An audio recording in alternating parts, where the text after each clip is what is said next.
Ya, menemukan, sorry ya, kondom gitu bekas ya kan, kayak di mobil suaminya. Suami ini pengen threesome sama beberapa orang gitu.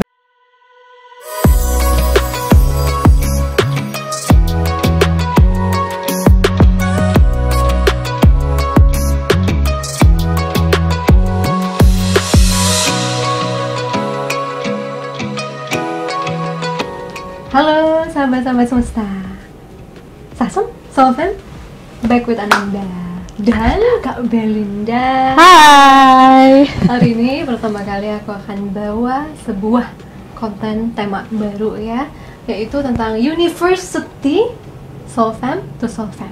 Oke, Fam to Fam. Jadi di kali pertama ini aku mengundang B, mumpung lagi di Bandung. Lagi patepang sama aku, lagi ketemuan. Dia sharing nih pengalaman kliennya yang paling berkesan. Ini ada pengalaman cinta yang dialami sama klien-kliennya Belinda. Ini udah izin, by the way kami udah izin sama orangnya untuk cerita. Ada yang mau dikasih namanya, ada yang harus anonim. Ya itu memang polisi kami tidak membocorkan identitas kepada orang lain, kecuali tim kami. Nah, B, siapa nih kira-kira yang mau diceritain duluan? Ini menariknya kenapa kamu memilih cerita-cerita ini? Ada berapa kisahnya? Dua dari tiga cerita itu adalah soal pernikahan ya kan. Pernikahan. Dan tapi dengan keputusan yang berbeda. Nah ini tuh apa ya? Ini akan menjadi unik ya, juga pelajaran buat kita semua sih. Benar. Itulah kenapa aku buat konten baru ini ya, temanya baru. Jadi untuk yang di video tema pertama soal Belinda sekarang kita lebih bahas ke mungkin dinamika pernikahan, dan juga bukan mungkin sih ya, ini adalah tentang dinamika pernikahan gitu, dan juga ini bisa jadi media pembelajaran kita. Betul. Dengan ini kamu jadi tahu apa yang dialami oleh teman-teman Soulfam kamu juga di luar sana ya, petik pelajarannya. Jadi mudah-mudahan tidak harus terjadi sama kamu ya, kita biar banyak belajar dari pengalaman luar. Oke, siapa yang mau diceritain nih untuk klien pertama? Oke. Kasusnya seperti apa dan solusinya atau enggak, gimana growth-nya dia? Oke, jadi klien pertama kebetulan adalah teman ya gitu. Berawal dari teman, dia juga sempat konsul ke Nanda ya kan. Pernah ketemu ya? Sebut saja B ya kan. Tapi bukan Belinda. Nah, pada dasarnya sih gini, universe itu selalu mempertemukan kita tuh sama orang-orang ya yang entah secara sengaja ataupun tidak sengaja, itu pasti akan membantu kita lah melewati hal-hal ya yang sedang kita alami. Nah, kebetulan saya nggak pernah bener-bener deket banget sama orang ini awalnya gitu, tapi ya universe mempertemukan. Jadi awalnya itu dia memang ada masalah rumah tangga lah ya. Long short story-nya adalah kasus yang mungkin kalau lagi sering diulas ya, perselingkuhan gitu. Nah, sebagai riset. Iya. Perselingkuhan. Ya. Tema pertama. Ya. Ini klien satu kasusnya perselingkuhan ya, betul. asalnya dari situ. Nah, ketemu B ini. Jadi dia sudah menikah, suaminya berapa kali selingkuh ya kan. Bahkan sampai ada di satu kasus ya, dia kayak udah mah ya gitu, suaminya selingkuh, terus suaminya bahkan melihat si suami itu selingkuh itu karena kesalahan si istri. Kata suaminya, karena istrinya semakin gemuk lah ya kan, terus kayak ya jujur sih dia pada saat itu gemuk itu karena memang dia lagi hamil ya kan gitu. Nah ini hal ya yang bayangin, orang ya yang paling kamu sayang, orang yang paling kamu percaya itu bahkan berselingkuh hanya karena kamu udah nggak cantik lagi. Minum ya. Saya langsung pengen minum juga langsung kan, aduh. Gila. Kayak gitu. Nah, itu kayak aku aja ya dengernya sampai ya ampun, tega banget sih, gitu. Bahkan dia sampai ada di satu fase bahwa dia tidak berharga, dia itu sama sekali nggak ada gunanya dan juga lain-lain gitu ya. Dan dia melahirkan seorang putra ya kan. Aduh, anaknya cakep banget sih ya, blessing gitu. Terus ya karena satu dan lain hal dia berada di satu hubungan toksik ya dengan yang kayak gini, dengan yang suaminya bilang tidak akan selingkuh lagi, tapi terus dia menemukan another perselingkuhan gitu. Nah, ini perselingkuhannya tuh pakai hati soalnya. Jadi bukan sekedar selingkuh karena dia pengen jajan gitu ya, bukan, tapi karena ini benar-benar perselingkuhan ya yang dia karena sampai dia cinta ya sama sampai pacaran lah. Bahkan sampai si suami ini dia pergi dari rumah, sampai yang ngekos ya kan, sampai si istri itu nggak boleh datang ke kosannya. Jadi kalau apa ya, bukannya ini bukan nakut-nakutin, bukan, tapi pada dasarnya sih pada saat kita menikah itu kan kita harus saling menjaga komunikasi, bukan hanya secara telepon, video ataupun, tapi salah satu komunikasi ya yang paling baik itu juga secara fisik ya, ketemu, peluk ya kan. Nah, itu juga udah menjadi salah satu tanda-tanda kalau misalnya memang pernikahannya itu baik-baik aja atau sudah mulai pelan-pelan kok ada yang berubah gitu. Nah, dia tahu, dia punya dia sudah punya insting, dia tuh udah punya firasat, tapi denial gitu bahwa enggak lah, kan dia udah tobat, enggak lah dia udah gitu. Dan satu dan lain hal nemuin, bahkan di satu fase dia pernah menemukan hasil tes packnya si selingkuhannya, gitu. Gila banget ya.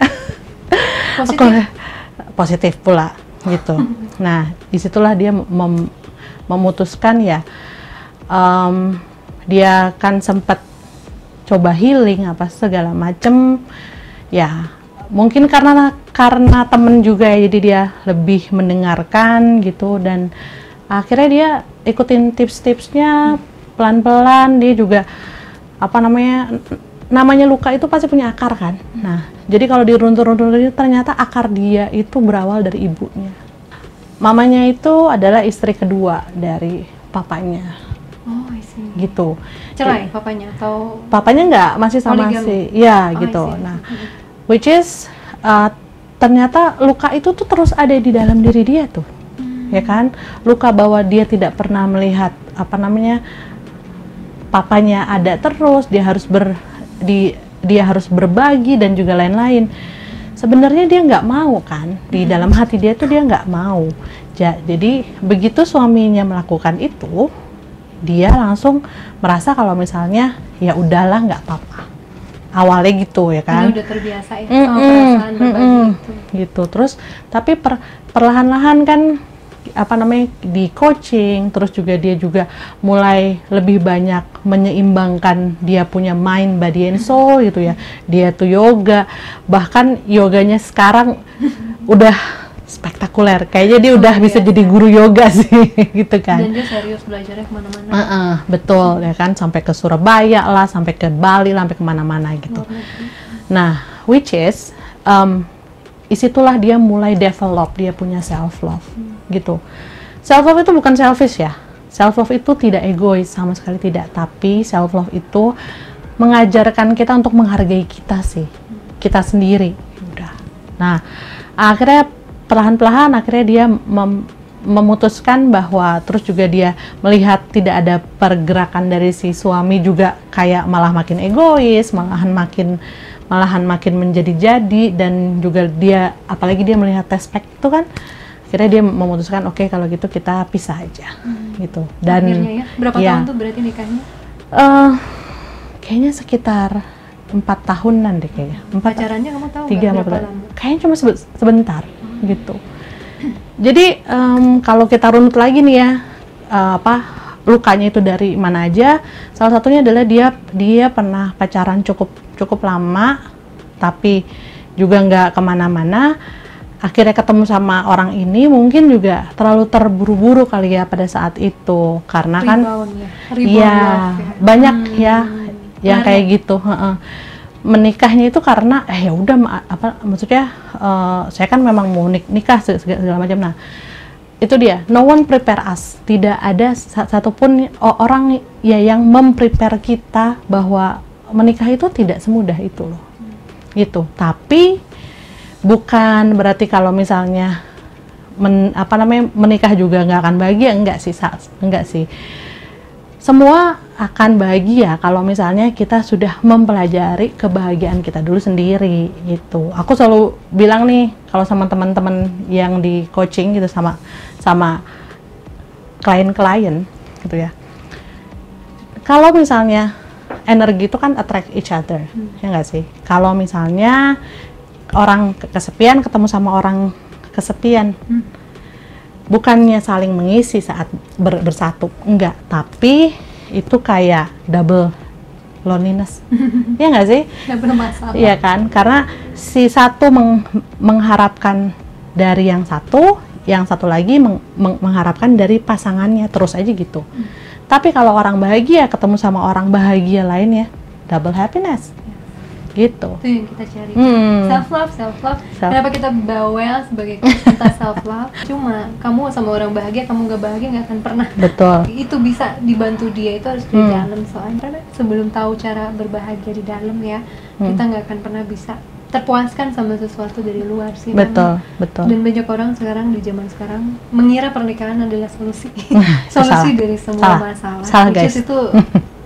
Itu adalah pekerjaan baru guys. Adalah menikah itu ibadah terlama. Gue ketawa pas dia ngomong gitu, ibadah terlama. Ibadah terlama itu menikah gitu. Lalu gimana lagi? Setelah itu dia pisah ya kan. Tapi memang namanya setelah pisah ya balik lagi ya. Kalau misalnya setelah pisah tetap ya masih ada keraguan, apakah ini jalan yang benar saya untuk berpisah. Betul, seperti itu. Jadi dia berusaha meyakinkan dirinya bla bla bla sampai akhirnya dia berserah sama universe gitu, bahwa kalau memang ini adalah jalan yang terbaik untuk saya, kasih saya sign. Bener dong ya kan. Tiba-tiba si mantan suaminya menikah lagi lah, apalah segala macem gitu, terus kayak udah nggak pernah ngasih ya maksudnya kan nafkah lahir batin. Iya gitu kan. Ya udah, setelah itu semakin universe kasih dia sign, semakin dia sadar bahwa oh ya, this is the best way. Gitu. Nah, walaupun setelah pisah pun juga masih perlu healing terus ya gini. Karena kalau menurut aku ya, healing itu enggak yang cuma sekali dua kali healing selesai. No. Healing is forever. Yes. Karena kita masalah selalu. Betul. Aja.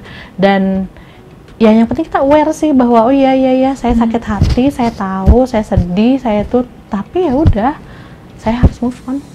Ya kan? Embrace, follow through, move on gitu. Jangan di-embrace terus tapi nggak di-follow through. jangan gitu. Jadi masalah itu pasti ada, tapi kan tetap ya kita harus melihat ini adalah sebagai pelajaran kita, benar nggak? Itu story pertama. Jadi dia intinya sudah berpisah ya, dengan akhirnya dia menguatkan dirinya, keikhlasannya pokoknya, yaitu dia juga butuh waktu untuk ikhlas. Dan universe mendorongnya. Jadi suaminya udah nikah, mantannya udah nikah sama itu. Udah. Ya, jadi dengan itu semakin kuat bahwa keputusannya untuk pergi itu, untuk berpisah itu sudah tepat. Dan so far sekarang senangnya liatnya makin healthy ya. Makin healthy banget. Keren bodinya, cara olahraga, yoganya bagus, makin spiritual. Iya. Makin damai. Kelihatan sih auranya beda banget. Beda banget ya? Beda banget. Suamiku aja bilang, kok malah semenjak pisah kamu kok auranya lebih keluar. Bisa aja ya, suami aku bilang gitu. Iya, soalnya beda ya kalau Iya, misalnya benar. orang punya kebahagiaan, apalagi kita empat ini kan sangat sensitif kalau lihat orang di luar itu Benar. hahaha, tapi kita ngelihat aja gitu. Kalau Kayaknya ada yang aneh. dipikirin Ah, banget nih benar, orang benar, gitu. benar. Kerasa aja. Betul. Gitu. So, sekarang ada story kedua, klien 2 nih ya. Gimana, Be? Ini juga tentang wedding juga, tentang dinamika pernikahan ya. Klien 2 tentang pernikahan. Nah, ini juga tentang perselingkuhan, ya kan? Tapi bedanya itu adalah perselingkuhannya bukan pakai hati, ya, Oke. pakai nafsu aja. Kira pakai otak gitu. Oke, macam terus. Jadi gini, Ini perempuan juga. perempuan juga. Gimana Nah, ceritanya? jadi kalau Selingkuhan nafsu ini. jadi gini, apa namanya, kita ceritain dulu ya, apa namanya, base story-nya gitu, bahwa pernikahannya apa, pada saat mau menikah juga masih ada keraguan dari si cowok sih. Tapi si cewek ini dia bilang, apa, kalau nggak nikah saya mau bunuh diri aja gitu. Oh, jadi yang ceweknya Ngancam, ya udah kalau gitu saya mau mati aja deh daripada nggak nikah, karena kan istilahnya karena mungkin sudah pernah melakukan apa-apa gitu kan, mungkin sudah over gitu kan. Nah, jadi si cowok ini, si suaminya ini, dia kayak masih ada shock, maksudnya kayak, saya tuh nggak bener-bener siap nih menikahi kamu, saya tuh menikahi kamu cuma karena saya tuh tanggung jawab aja sama kamu, istilahnya gitulah ya. Walaupun sampai detik ini juga mereka masih belum punya anak lah ya gitu. Lalu setelah menikah ya kan, nah si suami ini punya wishlist lah ya. Salah satu wishlistnya adalah dia pengen threesome sama beberapa orang gitu. Threesome ya pasti bertiga dong ya, mohon maaf ya gitu ya, untuk seksnya gitu kan. Nah, ini istrinya kaget kan, hah, kok seperti itu gitu kan, maksudnya kayak, kita kan menikah harusnya gini, nah begitu. Lalu long short story, ternyata dia mengetahui bahwa suaminya itu hypersex ya kan, gitu. Lalu dia juga kayak selalu tidak bisa memuaskan, karena kalau misalnya kita bicara soal hypersex itu adalah kondisi kejiwaan ya gitu. Jadi bukan karena ya, bukan karena suka, enggak. Tapi memang ada yang harus diperbaiki nih, ada yang harus di healing gitu kan, ada yang harus maksudnya harus ada proses. Nah, karena itulah dia berusaha menerima ya kan. Tapi lama-kelamaan terlalu sering dia nemuin. Diajak threesome akhirnya. Enggak sih. Cuma kayak menemukan kondom gitu bekas ya kan, kayak di mobil suaminya ataupun apa gitu, bekas dipakai dan lain-lain. Dan pada saat dikonfrontasi suaminya bilang, lah, saya tuh nggak pakai hati katanya gitu, saya tuh cuma karena saya mau aja kayak gitu. Kebutuhan ekstrim sekali guys gitu. Saya sih waduh gitu ya. Nah, tapi balik lagi gitu ya, ini proses healing ini bukan hanya kalau dalam pernikahan ya, proses healing itu nggak akan bisa cuma terjadi sama si perempuan atau sama si laki-laki, tapi memang harus dua-duanya nih proses healing gitu. Which is dia sempat ya, gara-gara itu sempat sempat rendah diri lah, sempat mau bunuh diri lah, sempat ya udah kalau kayak gitu saya dan lain-lain. Bahkan suaminya ini sampai nggak pengen punya anak karena memang dia masih belum puas gitu kan. Nah, tapi ancaman yang cewek ini berarti memang cenderung klienmu ini lebih kepada tendensi bunuh diri ya? Betul. Kalau dia frustrasi. Betul. Nah, akhirnya coaching, akhirnya kita juga sedikit mentoring sih pada saat itu ya kan. Karena untuk kasus-kasus seperti ini harus didampingi lebih dalam lagi. Itu mau kasih tahu sedikit bedanya coaching Kalau coaching kita tidak mencampuri dan mempengaruhi keputusan Betul. dari klien. Tapi kalau mentoring dia minta bimbingan kan, kita betul. akan kasih saran kita. Kalau coaching dilarang. Coaching hanya ngeluarin apa jawaban dari dalam dirinya. Gitu. Betul. Dan dua-duanya punya plus minus sih. Kalau mentoring kan kita punya pengalaman, kita bagikan ini kayaknya nggak bagus deh, ini bagus deh, itu mentoring. Tapi kalau coaching dia betul-betul yang akan menjawab. Kita hanya bantu bertanya, keluarin dengan teknik tertentu, baru dia akan ngerti itu jawabannya tanpa pengaruh kita. Jadi ini dengan kasus yang ini, Belinda turunnya bukan cuma coaching tapi mentoring. Gitu. Mentoringnya bukannya mengarahkan dia untuk oh ya kalau gitu kamu gitu pisah, ya, oh enggak, bukan. Tapi mentoringnya itu adalah balik lagi. This is about self love, ya kan? Semuanya adalah tentang bagaimana kita mulai mencintai diri kita sendiri. Keputusan terakhirnya itu akan menjadi keputusan si manusianya gitu, tapi saya sebagai coach, saya hanya bantu dia untuk menemukan ya apa sih arti self love sesungguhnya, seperti itu. Nah, lalu dalam prosesnya dia mulai berserah ya, walaupun sempat ada di satu fase gitu ya, saya berserah nih, oke, berserah berarti kamu akan mengambil kamu akan menerima dong semua keputusan ya yang emang kalau misalnya Tuhan kasih gitu kan. Terus dia bilang iya, oke. Berserahnya kamu apa? Saya sih kalau nggak suami saya berubah kata dia, atau ya saya ya yang menerima.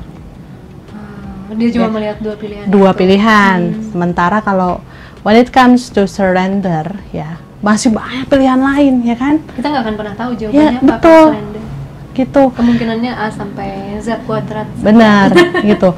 Bisa akhirnya dijalanin dulu, tapi terus pisah ya bisa, ya kan? Bisa pada saat itu juga pisah, bisa. Atau misalnya tetap dijalanin, tapi dua-duanya healing, bisa, kayak gitu. Dua-duanya selingkuh, bisa. Bisa juga.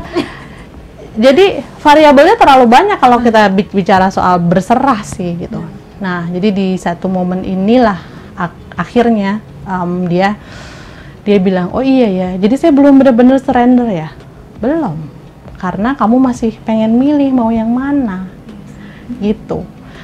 Akhirnya coaching beberapa kali, lalu dia bilang, akhirnya saya berserah ya, tapi lebih ke sayanya, gitu. Jadi dia mulai berubah, dia juga mulai merubah stylenya dia, gaya dia ngomong sama suaminya dan juga lain-lain. Nah itu dia mulai setelah itu katanya mulai ada perubahan gitu. Suaminya juga mulai berubah, udah yang nggak pernah ngilang tiba-tiba ya kan, main jajan kemana-mana enggak kayak gitu. Nah itu perubahan itu pun terjadi karena dia menerima sih sebenarnya gitu. Jadi pilihan dia pada akhirnya adalah dia menerima, acceptance bahwa diri dia juga punya andil, ada salah ya kan, pada saat dia memaksa menikah sama orang ya yang belum siap gitu kan. Dia tahu itu bahwa oh iya sih itu juga ada adalah andil salah saya di situ juga ada, tapi bukan berarti juga si suami bisa semena-mena ya kan. Lalu komunikasi mereka mulai berjalan lah di situ gitu. Dan ya yang paling penting orang ini mau memaafkan sih. Jadi dua kasusnya perselingkuhan ya. Sebenarnya dari kasus-kasus perselingkuhan itu kan ada pembelajarannya. Biasanya kita nggak nyalahin siapa yang selingkuh dan siapa betul. yang diselingkuhin, enggak. Tapi biasanya ada faktor dari keduanya yang menyebabkan ini miskomunikasi terjadi dan kenyamanan di luar lebih menarik dibandingkan menyelesaikan ini. Dan di situ aku pribadi cuma kasih, kalau mentoring ya pada klien dan konseling kan aku boleh kasih saranku. Aku cuma ngomong kalau mau memaafkan bisa, kalau mau pisah bisa. Itu pilihannya kan hanya itu. Kalau mau memaafkan tapi ya ini harus tutup chapter. Tidak boleh dibahas satu kali pun. Karena apa? Nanti berpengaruh untuk yang selingkuh ya. dia benar-benar maafin atau enggak gitu. Betul. Terus kenapa kesalahan satu dibahas berulang-ulang, akhirnya kan makin tidak nyaman, bisa-bisa dia lebih parah nanti si ininya, pelariannya si yang selingkuh itu, dan yang ini nggak akan pernah dapetin. Makanya banyak di kasus saya kayak 50-50, ada yang milih bisa, ada yang milih balik tapi tutup chapter. Betul. Tidak dibahas lagi, karena itu intinya memaafkan kan? Betul, betul. Ya, lupa nggak akan bisa, tapi memaafkan bisa guys, bisa. Dan itu bisa jadi kayak ada kesempatan nge-rebuild lagi ya, banget, betul. Membangun kembali hubungan yang itu. Kenapa akhirnya komunikasi berjalan lagi. Betul. Intinya kan komunikasi, Iya. nyambung, bahasa cintanya mulai ketemu nih. Oh ternyata yang cowok nggak suka begini, oh yang cewek nggak suka begini, begitu pun sebaliknya. Pokoknya saat ada perselingkuhan sebenarnya ada kesempatan untuk memperbaiki hubungan. Tapi ingat, tidak semua orang bisa memaafkan. Betul. Ya kalau kamu selalu teringat, maka itu bukan jalan buat kamu. Iya. Ke perpisahan jalannya. Betul. Tapi kalau kamu merasa oke, saya bisa, tapi kali ini saya harus berubah, dia harus berubah, itu biasanya akan lebih kuat hubungannya. Betul. Itu guys, bukan soalnya ada dua tipe karmik ya Be ya, memang yang akan pisah sama yang akan berubah dua-duanya. Ya benar. Akhirnya bersatu terus. Akan gitu. jadi true love ya bisa gitu. Tadi kita dapat, kebetulan kita nggak ngebahas soal karmik, tapi yang pertama tadi yang memutuskan jalan pisah ya. Betul, pisah. Yang kedua jalan berubah dari diri sendiri, dan perubahan itu akan ada di pasangannya. Ya yang sedihnya gitu saya, kalau orang sudah masuk toxic relationship, dia saking dia tuh sudah addicted ya sama pasangannya atau sama keadaan sedih itu, dia nggak bakal tahu jalan keluar. Makanya memang butuh bantuan profesional guys. Kalau lagi dalam gitu, supaya ada yang kasih kamu sebuah kondisi netral lah ya gitu. Kamu nggak harus kok hidup beradaptasi dengan penderitaan gitu. Betul. Beradaptasilah dengan kebahagiaan bukan penderitaan. Dan itulah kamu harus ada andil. Akhirnya kan yang pertama tadi sadar ya, dia udah terlalu terbiasa jadi istilahnya bukan prioritas mungkin dari ayahnya ya. Akhirnya dia menarik pasangan yang sama. Yang kedua ya mungkin dia itu, kalau aku rasa ada masalah isu kontrol yang cukup besar deh. Karena begitu tidak bisa mengendalikan situasi, langsung pengen meninggal gitu ya, langsung ke situ. Itu biasanya coba nanti mungkin kalau kamu nonton, coba lihat isu masa kecilnya. Apakah orang tua kamu juga berlaku ancamannya sama? Atau kamu belajar dari film, dari buku atau apapun yang langsung ke sana pikirannya, frustrasinya langsung besar? Ataukah itu bentuk mencari perhatian seseorang? Kamu bisa lihat ke sana dan benerin di situ, maka hubungan kamu dengan suami harusnya bakal lebih kuat. Kenapa suami akan tinggal sama kamu? Sebab dia cinta, bukan sebab terpaksa, takut kamu kenapa-napa. Beda loh itu, respect sama takut ya. Iya, benar. Tapi emang sih kalau misalnya aku lihat ya dari beberapa kasus ya yang karmik jadi toxic ataupun toxic doang gitu ya, itu rata-rata pasti punya issue dengan inner child sih. Pasti gitu. Carilah di situ.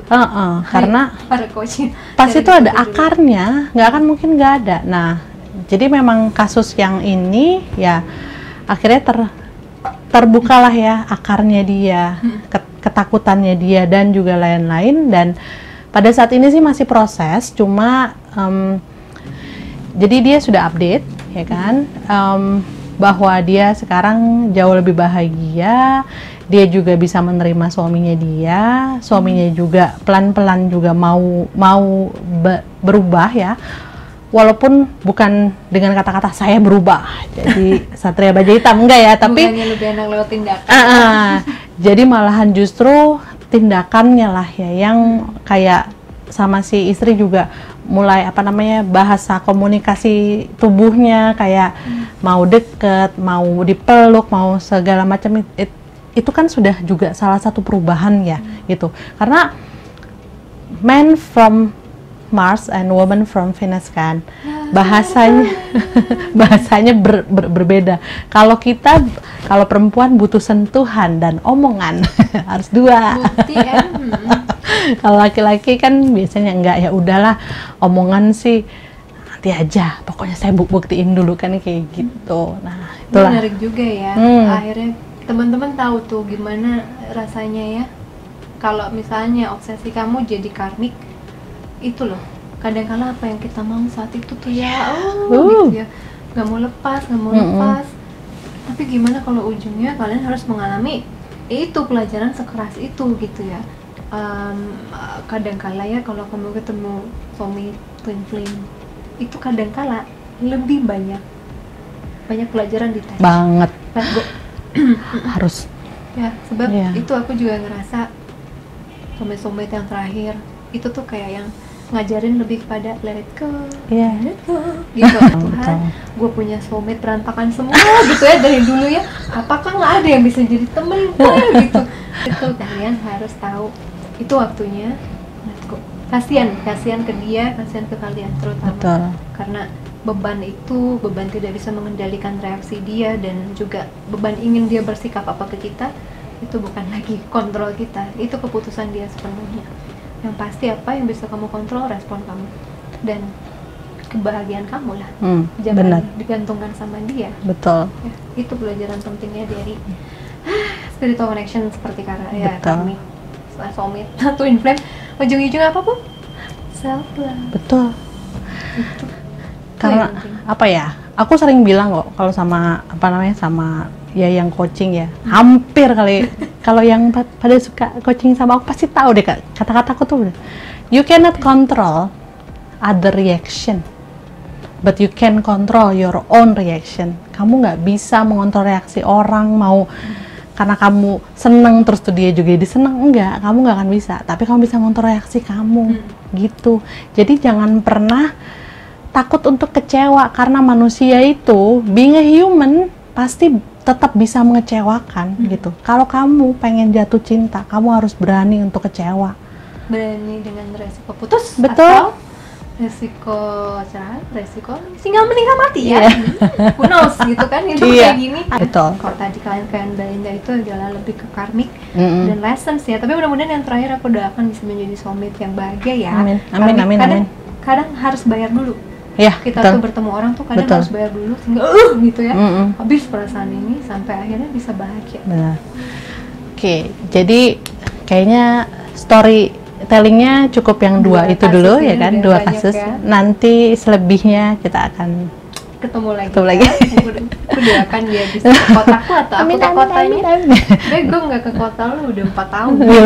Gila lu. Kenyang ya gue. Tapi ya itu ya, itu story-nya. Gimana komentar kamu di bawah? Apa kamu punya pengalaman? Mudah-mudahan tempatku seperti biasa bisa jadi your safe place ya buat cerita di sana. Mau pakai yang anonim juga namanya nggak masalah. Tapi ngerilis sesuatu dari dalam batin kamu, dicatat atau diomongin, itu memang ngebuang beban dari tubuh kamu ya.